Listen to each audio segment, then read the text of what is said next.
자기사는 증시 각도기. 예, 안녕하세요. 젊은 투자 증시나 심판 안지원입니다. 네, 바보몽충이 각도기 곽상준입니다. 네. 아, 참 속상하네. 진짜 속상해. 잘 안 올라가 계좌들이.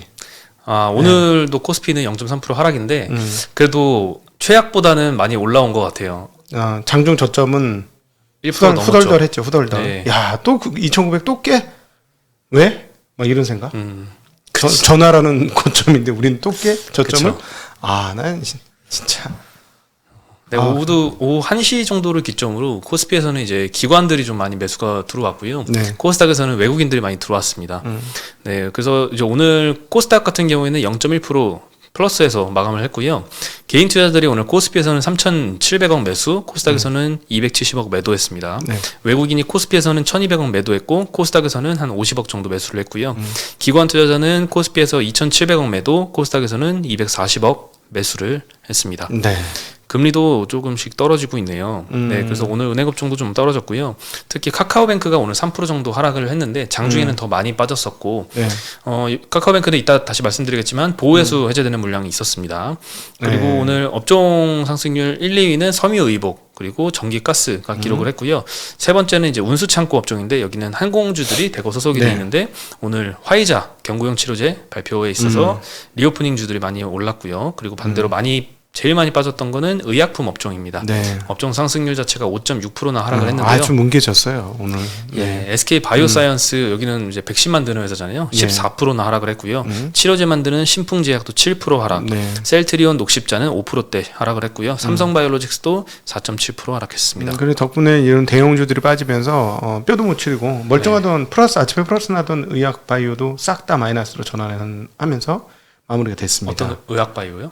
아니 제약바이오. 제약바이오. 죄송해요. 예, 제약바이오가 오늘 근데 아침부터 좀 약했어요. 그러니까 이 뉴스 때문에 경구용 치료제 파이자 덕분에 파이자 폭격을 맞은 거야. 파이자 알약이 오늘 증시에 이렇게 폭탄처럼 떨어진 거야. 다다다다. 네, 그렇죠. 예. 화이자가 참 오늘 영향을 좀 많이 끼쳤습니다. 근데 뭐 반대로 리오프닝주가 올랐니? 아니 뭐 그것도 되로 주고 말로 받는다? 말로 주고 되로 받았어? 그래도 좀 올랐던 것들은 뭐 진에어는 10%나 올랐고요. 네. 에어부산, 제주항공 5%씩 상승했고 대한항공 3.5%. 보통 LCC들이 오늘은 좀 많이 올랐습니다. 네네. 그리고 뭐 카지노주나 여행주들도 많이 올랐고요. 네, 카지노주 많이 올랐죠. 네. 네, 오늘 그 화이자 말씀드리면은 자체 개발한 경구용 치료제를 발표를 했는데 입원과 사망 확률을 89%까지 줄인다라고 발표를 했습니다. 네. 기존에 얼마 전에 머크 치료제가 제일 먼저 발표를 했었는데 그때 50% 정도 효능을 보였다라고 했거든요. 머크도 엿을 먹었어요 덕분에. 예, 머크도 9% 하락을 했습니다. 약을 먹어야 되는데 아주 엿을 먹었어. 강력한 경쟁자라고 할지 이게 제낌을 당했다고 해야 될지. 네, 근데 굉장히 이제 좋은 바이든 대통령이 우리 수백만 정 벌써 준비 다 해놨어 이렇게 얘기하는 거 보니까 네, 찐인가 봐. 대통령이 그 정도까지 흘리는 거 봐서는. 그렇죠? 그렇죠. 이 정부 입장에서도 굉장히 많은 투자를 했었고, 뭐 FDA에서도 뭐 직접 투자하기도 하고 뭐 그랬던 것 아니 같습니다. 지난번 머크 때는 그런 얘기 안 했잖아. 뭐 그때요? 못 들어봤는데. 그 미리 선구매 계약은 여러 국가에서 다 하긴 했었죠. 예. 예, 근데 이제 선구매를 했다는 게 이제 결국 승인이 될 거다 이런 보장은 또 아니긴 네. 하죠. 예, 아직 또 기다려야 될 것 같습니다. 어찌되었건 뭐 전체 경제는 좋아지는데 한국 주식은 하락으로 반응을 했습니다. 그렇죠. 떨어지는 게 너무 세게 떨어지는 바람에 네. 올라가는 거는 전체 시장 그러니까 비중이 너무 적고 떨어지는 비중이 너무 크고 하니까 좋은 뉴스로 시장이 하락하는 아주 골 때리는 그런 상황이 발생했네요. 사실 뭐 리오프닝이 되면은 이제 뭐 리오프닝 딱 여행 항공주 이것만 오르는 게 아니라 전반적으로 다 올라야 정상인데 다 떨어지다가 이제 다시 시장이 오후 들어서 정신을 차렸나 봐요. 예. 근데 어쨌든 최근에 좀 식당도 보글보글 찌개백반은 아니지만 약간 보글보글한 느낌 좀 있지 않습니까? 예, 그리고 뭐 오늘 카페에 갔더니 굉장히 부쩍부쩍 하더라고요. 카페는 근데 원래 사람이 많긴 했는데 네. 유달리 좀 더 많았던 것 같습니다. 맞아요. 이제 조금 자영업자분들이 숨통이 틔워졌으면 좋겠고, 돈 모아놓은 거 있으신 분들은 식당 가서 밥 좀 사드시고, 그러면 좋을 것 같습니다. 주식에서 번 돈 가지고 사 먹어라. 네. 하면 욕 먹겠지? 야이씨! 네가 사! 죄송합니다. 네. 네. 저도 9월 이후로 돈이 말라가고 있어요. 네. 근데 이 구간을 또 버텨야지 그 다음에 또 웃을 수 있죠. 아니, 저희가 이렇게 얘기하는 거는 이 정도로 얘기할 수 있는 건 아직 여유가 있는 거 아니겠습니까? 네, 그렇죠. 그 좀 여유 투자하신 있는 지 거야. 좀 되신 분들은 뭐 수익이 그래도 고점 대비 떨어졌지만 그래도 괜찮은데 최근에 들어오신 분들은 좀 걱정입니다. 시작부터 이제 마이너스로 시작하니까 마음이 좋진 않죠. 그러나 견디시면 좋아져요. 그러니까 그런 여유가 있는 거예요. 근데 만약에 작년 3월에 이런 얘기를 물어봤으면 대답 대신 눈물이 또르르 흘렀을 거야. 내 인생은 어디 갔지? 막 이러면서 인생이 날아갔네. 뭐 이런 네. 느낌? 작년 3월은 진짜 그런 생각 들었거든요. 목미? 이건 뭐지 도대체? 순식간에 눈 깜짝할 사이에 그냥 거의 절반 반토막 거의 나지 않았습니까? 아, 그렇죠. 작년 3월 그런 장도 있었고 우리는 그런 장도 견뎌서 여기까지 왔습니다. 그러니까 우리는 그런 민족 아닙니까? 작년 3월도 견뎌낸 민족, IMF도 견뎌낸 민족. 그렇죠. 잘 버티시죠. 네. 태어나서 처음 보는 그 마이너스 숫자를 경험을 했었죠, 작년에. 네. 태어나 네. 처음이야? 그 정도 큰 단위의 마이너스는 처음 겪어봤죠. 그랬구나. 네. 아직 그러니까 어린 거지. 숱하게 당해봐. 알겠습니다. 앞으로도 네. 겪을 일이 많을 것 그래서 같아요. 최근에 표정이 그렇게 안 좋았구나. 최근에요? 최근에 조금 표정이 아니, 안 아니요. 저 좋았더라고. 작년에 얘기한 거예요. 코로나. 아니, 그 최근에 표정이 조금 안 좋아지더라고. 네, 최근에 안 좋았죠. 최근에 안 막 좋았어요. 떨어지면서 그래서 그렇죠. 이게 벌써 약간 그 맷집이 좀 다해가는데 뭐 이런 느낌이 좀 받았는데 네. 이 정도 가지고 뭘 그러십니까? 그게 저점 신호로 좀 작용을 했으면 좋겠습니다. 여러분 제가 표정이 아주 어두워지면 저점이에요. 네. 제 표정 어두워지면 이건 피할 수 없는 저점. 네. 예, 그리고 오늘 하나금투에서 NFT가 이제 엔터주 밸류에이션 방법을 바꿨다 이런 의견을 주셨는데요. 내용 한번 언급을 해드릴게요. 네. 일단 NFT 관련된 사업을 하는 이런 업종들의 오늘 주가 상승도 좀 있었거든요. 지난주에 좀 조정을 받았다가 네. 오늘 좀 의미 있는 반등은 했습니다. 과거에는 이제 음원이나 음반, 매니지먼트 이익에 일정 이제 타겟 멀티플을 좀 곱하는 방식으로 밸류에이션을 추정을 했었잖아요. 그리고 또 아이돌이 이제 군입대했다. 이러면은 이제 그동안 팬들을 공연장에 모으던 이런 그들의 가치가 일시적으로 0이 되면서 주가가 좀 하락을 했었는데요. 이제는 아티스트가 없어도 팬덤을 숫자로 확인이 가능하고 자산으로 거래가 되는 세상이다. 무형의 자산을 콘서트 관객 수가 아니라 유형의 경제 규모로 처음으로 증명 가능한 자산이 NFT다. 그리고 NFT 시대에 일어날 기획사의 변화 세 가지를 언급을 해줬는데요.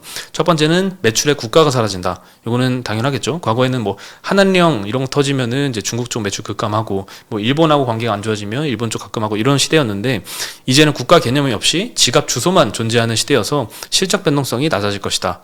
그리고 두 번째는 가격 상승이 용인이 된다. 그동안 이제 주요 아이돌 팬덤들이 1, 20대가 많았잖아요. 그래서 가격 인상을 좀 최소화하는 분위기였는데 이제는 그러지 않아도 될 것 같습니다. 왜냐하면 이젠 열심히 활동한 팬에게 예를 들면 VIP석 관람 권리를 NFT로 준다. 이랬을 때 그 권리가 시장에서 또 판매가 됩니다. 거래가 되니까 그게 만약에 비싸게 거래가 된다 해도 그에 따른 보상이 기획사나 아티스트뿐만 아니라 팬들도 가져갈 수 있기 때문에 자연스럽게 티켓 가격은 상승할 것이다 라고 전망을 해줬고요.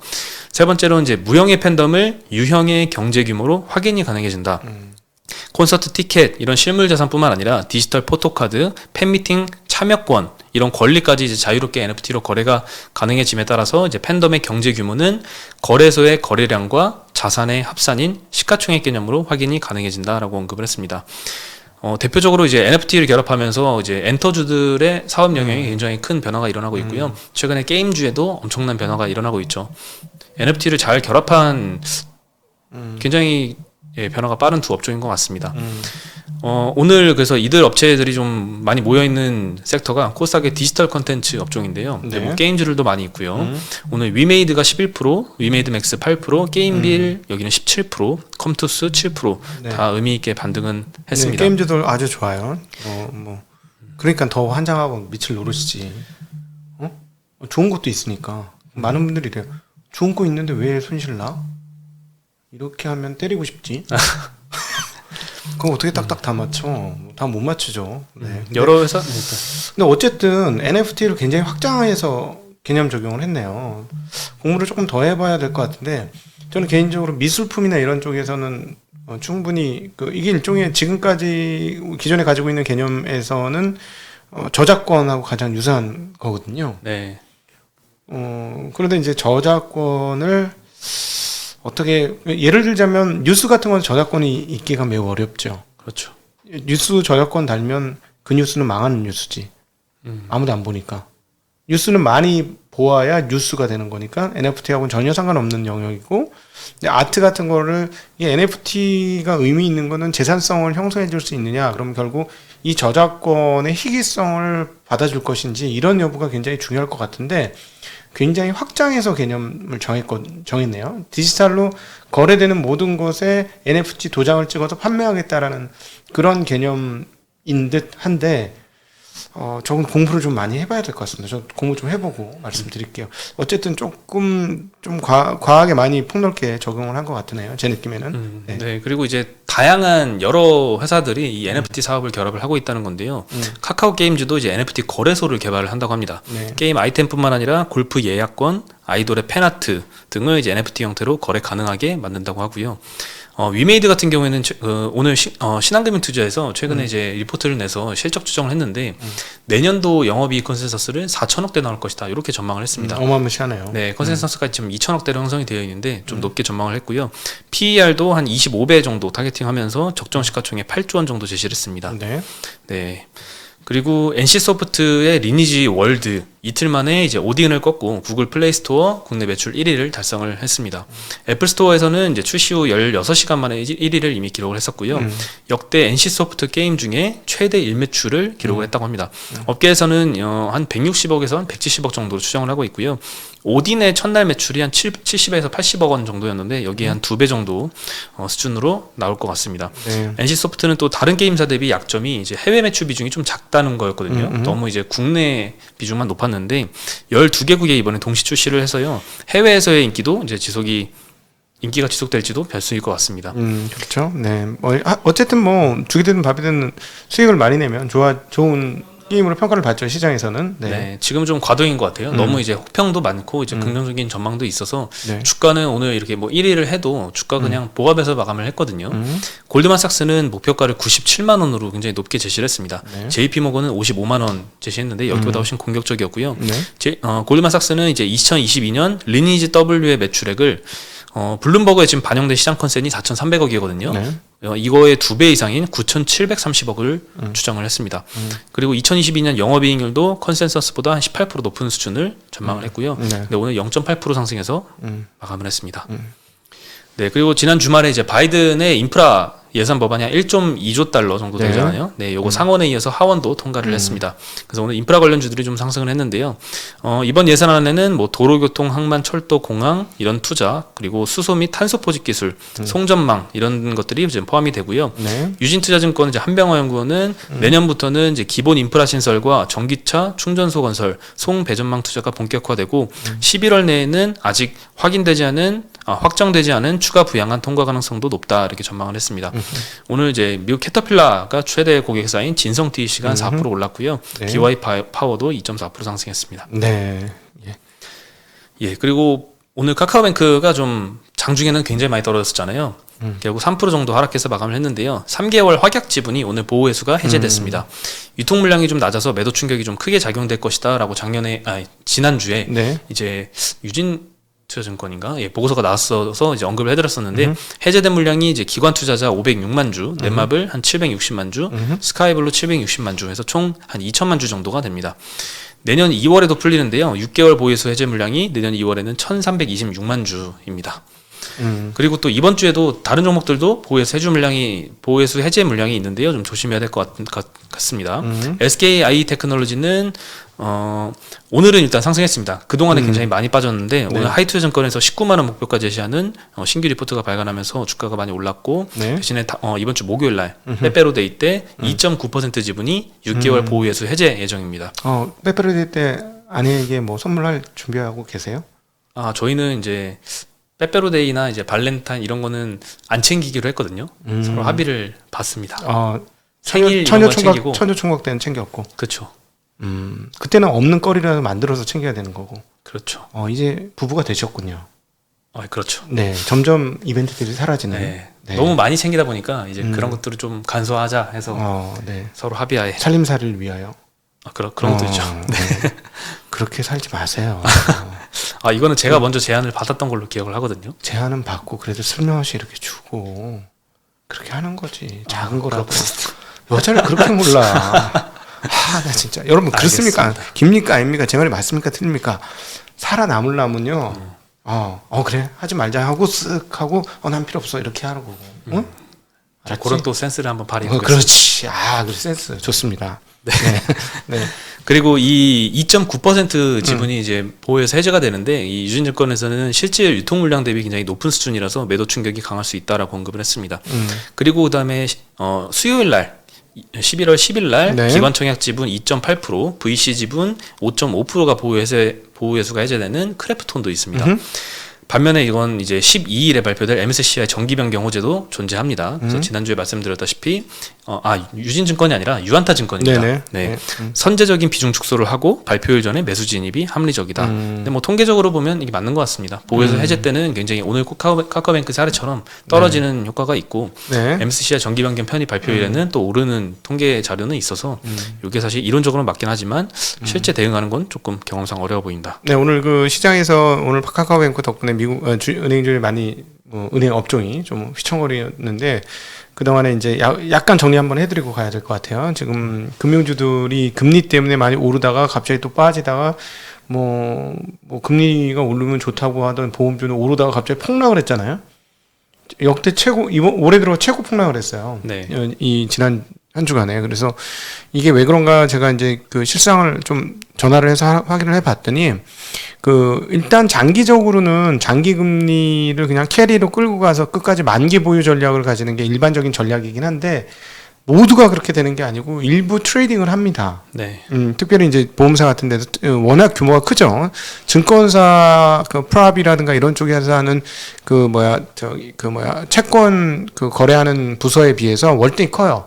그러다 보니까 트레이딩하는 쪽도 거래 규모가 있다라는 거죠. 그런데 가격이 어떻게 되느냐? 가격이 2달 만에 얘기 쉽게 드리면은 9,900원짜리가 9,800원이 됐는데 3년짜리면 곱하기 3을 해야 되고 쉽게 얘기하면 그게 이제 또 물량 곱하기 수량으로 해야 되잖아요. 근데 여기는 보통 수천억 단위로 땡길 거 아닙니까? 네. 예, 이 수량을. 자, 그렇게 되면 손실 어떻게 될지 환산해서 계산을 해보시죠. 그러면은, 어마무시하잖아요. 어마무시하게 떨어진 거예요. 그러면은, 진짜 그야말로 한 1년, 2년치가 다 날아가 버린 거거든요. 그러니까, 깜짝 놀란 거죠. 그래서 그쪽에 보험업종이, 이제 4사분기 실적 거덜났다. 벌어놓은 거 다 털렸다 여기서 이런 생각이 있었는데 오늘 반등을 한 것은 지금 한국의 3년물, 5년물, 10년물이 모두 상당히 빠른 속도로 금리가 다시 하락하고 있습니다. 좀 과다하게 올랐었어요. 그러니까 내년치까지 땡겨서 금리를 올린 거야. 네. 가격이 떨어진 거야. 내년에 금리 몇 번 더 올리고 이거 매파적인 거 보고 또 이제 재난지원금 해서 또 채권 발행해야 되고 이렇게 하니까 채권 발행이 어마무시하면 채권 금리 엄청나게 올라가기 때문에 온갖 공포감이 한꺼번에 쏟아지면서 빠바방 터졌는데 그러니까 이제 한국은행에서 개입을 했죠. 채권 사주겠다 뭐였지? 이름 까먹었네. 사주겠다 이런 식으로 얘기를 해서 안정이 되었는데 처음에는 안정이 안 됐어요. 그러다 안정이 됐다가 지금 이제 일주일 지나면서 계속 쭉쭉쭉쭉 빠지고 있습니다. 금리가. 그래서 이런 것들로 인해서 단기적으로 상당히 어려웠던 보험회사라든가 이런 회사들은 조금 다시 안 팔고 버텼으면 되거든요. 지금. 네.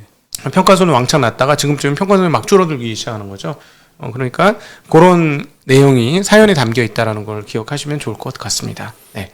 네. 그리고 이제 마지막으로 공모주 얘기인데요. 오늘 카카오페이가 10% 하락을 했습니다.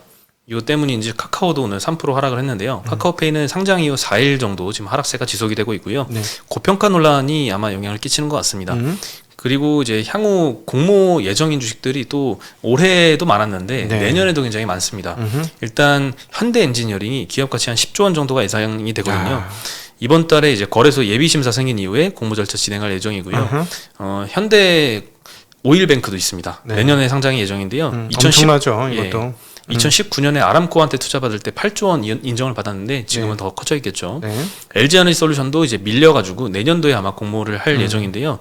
100조까지 거론이 됐지만 최근에 이제 계속 화재 사건이 일어나고 충당금 쌓고 해서 이것도 변수로 존재는 합니다. 그리고 카카오 엔터테인먼트도 있는데요. 내년 상장을 추진 중이고요. 이 회사는 이제 웹소설, 카카오 페이지, 카카오 뮤직, 멜론 등을 합병해서 덩치가 많이 커졌습니다. 4월 달에 이제 대표가 기업 가치 20조 원을 기대한다라고 언급을 했었거든요. 근데 더 아마 커져 있지 않을까 네. 싶고요. 네.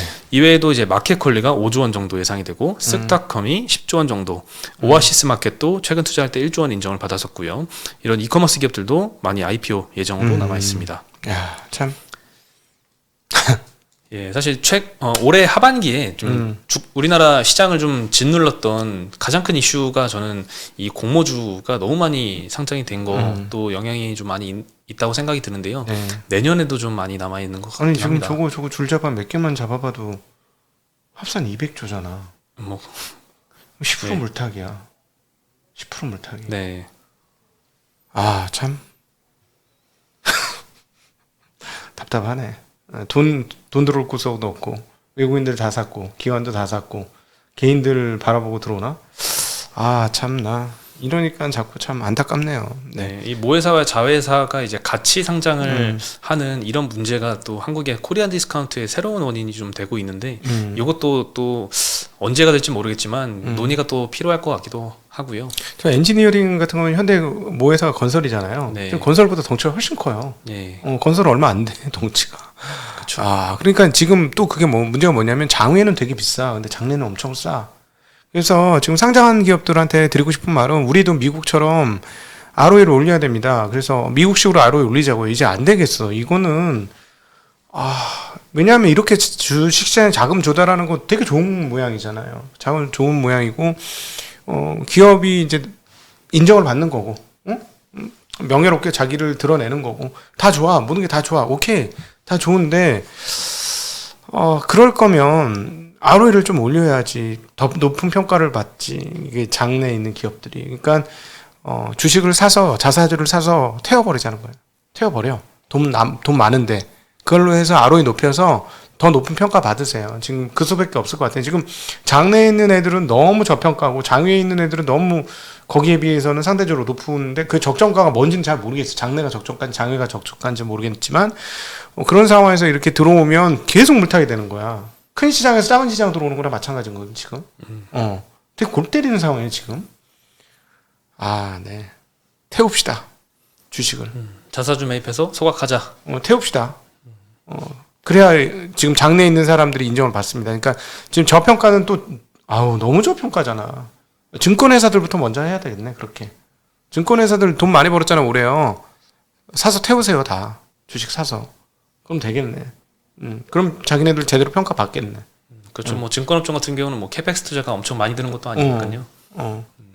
여러 업종에서 주주환원 책이 좀 획기적으로 좀 많이 나왔으면 좋겠어요. 그러니까 상장하는 건 좋다 이거야. 상장하는 거 왜 나빠? 좋지. 그건 좋은데, 이거는 한 방향으로만 가니까.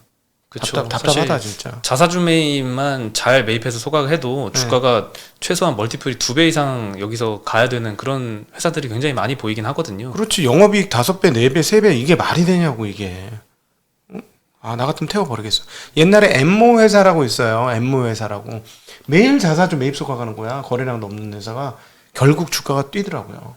결국 주가가 뛰어. 매일같이 매일 공시가 나와. 자사주 매입 소각, 자사주 매입 소각.